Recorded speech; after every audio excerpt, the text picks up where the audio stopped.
Hello my lovely viewers, চলে আসলাম আপনাদের মাঝে আমি আরেকটা ভিডিও নিয়ে। দেখতে পারছেন এখানে আছে একটা মেশিন।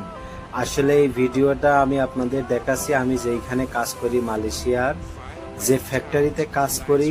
আজকে আমাদের ফ্যাক্টরিটা অন্য জায়গায়, মানে জায়গা পরিবর্তন করে আরেকটা জায়গায় নিয়ে যাচ্ছে। তো আজকে সমস্ত মেশিন যা কিছু আছে সব কিছু আমাদের ফ্যাক্টরির সব কিছু নিয়ে চলে যাচ্ছে। তো আসলে এই মেশিনগুলো অনেক ভারী। দেখতে পাচ্ছেন যে মেশিনটা আসলে যে দড়ি রশি দিয়ে বাঁধছে, এই মেশিনটা দিয়ে আমরা হচ্ছে স্টিল কাটি। এটা হচ্ছে স্টিল কাটার মেশিন,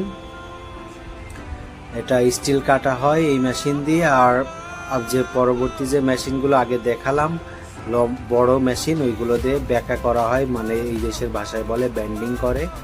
সো গাইজ দেখতে পাচ্ছেন আপনারা আমাদের কোম্পানির অনেক বড় বড়। আসলে এই মেশিনটা অনেক ওজন, প্রায় 5 টন ওজন হবে মেশিনটার।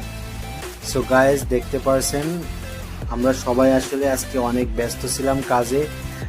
শুধুমাত্র আমাদের সব কিছু যেতে এখান থেকে নিয়ে চলে যাচ্ছে আজকে। তো আজকে সারাদিন কোনো রেস্ট করতে পারি নাই, সারাদিন অনেক কাজ করা লাগছে, যেহেতু আমাদের মনে করেন অনেক কাজ আমাদের ফ্যাক্টরিতে। তো আমাদের সব কিছু যত দ্রুত সম্ভব এইখান থেকে নিয়ে চলে যাচ্ছে নতুন জায়গায়।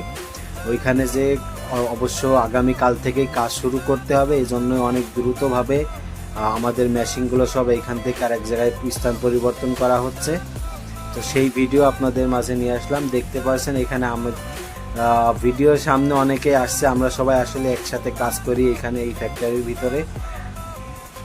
আমাদের এই ফ্যাক্টরিতে বিভিন্ন ধরনের স্টিলের জিনিসপত্র বানানো হয়, যেটা আসলে আমরা ব্যবহার হয় মালয়েশিয়ার, যেমন কফি শপ, তারপরে 5 স্টার হোটেলের কিচেন রুম।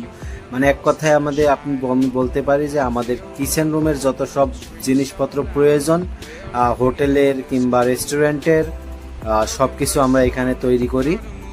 সো গাইজ দেখতে পাচ্ছেন আসলে মেশিনটা অনেক ভারী, যার কারণে এটা আছে একটা অনেক বড় লম্বা ট্রাকের সাথে আবার ক্রেন সিস্টেম করা আছে।